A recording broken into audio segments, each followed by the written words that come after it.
Hey guys, check out this clip from Psarris, a atheist astronomer turned creationist and Christian. You mentioned you were an atheist. This is the last question for you. Okay. You were an atheist and you became a believer. Mm-hmm. What evidence specifically gave you this aha moment when you said, "Wow, now there must be God"? Is there any? Was it the fine tuning, or was it the physics? You know, is there anything where maybe it's everything that just dawned on you and you said, there must be God? When did it happen to you, and what? Can you answer this? It wasn't one aha moment. It was a series of oh no moments. Because I was trying to disprove creation. That's how I got into all this. I was working with a man who I found out was a creationist, and I was kind of shocked. I mean, he's a smart guy. He's there working with us, but he believes this stuff. I said, how can you deny all the obvious evidence for evolution? He said, what obvious evidence is that? So I started challenging him on fossil sequences and age of the Earth and rate of vector dating and all these things, and he shot it all down. And this is a series of conversations over a long period of time, over lunch and whatever it is we had time. And so I'm challenging him, and he keeps answering all my questions, and I start looking up the stuff he's saying, and he was right. Eventually, after a while, I ran out of things to ask him, and so he says, okay, I answered your questions, you can answer mine. So that's fair. He says, you believe in the laws of physics, don't you?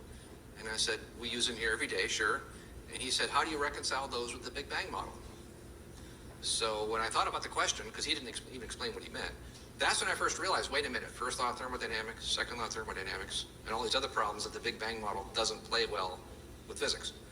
That's when it got personal for me. So that was a seminal moment in a sense. Up to then, it was me having fun trying to batter him with questions. Suddenly I realized I have a problem with my worldview. And now I got to fix this.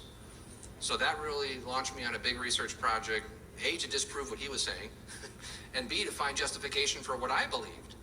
But as I'm digging through my textbooks and all the rest of it, I'm seeing these huge holes in the reasoning. I'm saying, how come I never noticed this before? I mean, here's the math, and then they go, well, we shrug, we don't know about this part, and then they go on with the math again. So you can't do that. And meanwhile, I was going for a master's in physics at University of Colorado at night, and as I'm sitting in physics classes, these are not creation classes at all, but because of my daytime conversations, I'm sensitive to origins questions. We're studying things like orbits and astrodynamics and other stuff, and I'm realizing, well, if this math is correct, and I know it is because I just did it, then this means there's big problems in, for example, the solar system. The solar system can't have formed the way they claim because this says that's impossible. And I go look things up in the planetary science stuff, and sure enough, that doesn't work either. So I eventually ran out of places to go in astronomy. I said, okay, astronomy is all pointing the wrong way. What about biology? Sure, there must be evidence for Darwinian evolution over millions of years, etc. Well, I dug into that. That didn't work. Geology didn't work. Paleontology didn't work. Then my friends started bringing in books about the historicity of the Bible, evidence that the Bible is accurate and that we have reliable manuscripts and copies of it today, that we know what the original authors wrote, that there was a man 2,000 years ago named Jesus who died and rose again. Overwhelming evidence for that, and I was evidence for a global flood and all this stuff. And after almost a year trying to disprove all this, I had nowhere else to go after a while. I was like a cornered rat.